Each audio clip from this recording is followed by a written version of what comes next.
ഈശോയിൽ ഏറെ സ്നേഹമുള്ളവരെ, നാം സമൂഹത്തിലേക്ക് കണ്ണോടിക്കുമ്പോൾ ഇന്ന് വചനം കേൾക്കുന്നവരും വചനം എഴുതുന്നവരും വചനം വായിക്കുന്നവരും വചനം ജീവിക്കുന്നവരും അനേകരുണ്ട്.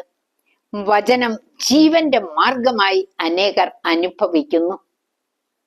നിയമാവർത്തനം 30-14 തിരുവചനം: വചനം നിനക്ക് സമീപസ്ഥമാണ്, നിന്റെ അധരത്തിലും നിന്റെ ഹൃദയത്തിലും അതുണ്ട്, അത് പ്രാവർത്തികമാക്കാൻ നിനക്ക് കഴിയും.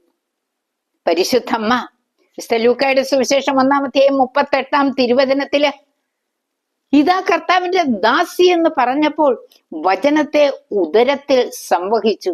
അമ്മ പറഞ്ഞു, നിന്റെ വാക്ക് എന്നിൽ നിറവേറട്ടെ.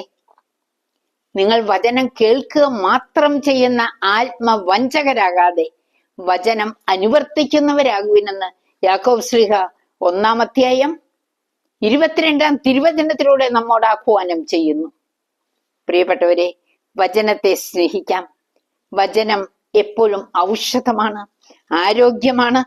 വചനം ദീർഘായുസ് നൽകുന്നു.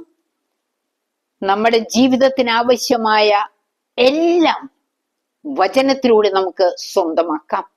പ്രിയപ്പെട്ടവരെ, എല്ലാവരിലും വചന കൃപ നിറയട്ടെ. പ്രത്യേകം വചന അഭിഷേകത്തിന് വേണ്ടി പ്രാർത്ഥിക്കുവിൻ.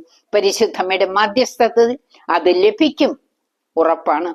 ദൈവം എല്ലാവരെയും സമൃദ്ധമായി അനുഗ്രഹിക്കട്ടെ. ആമേൻ.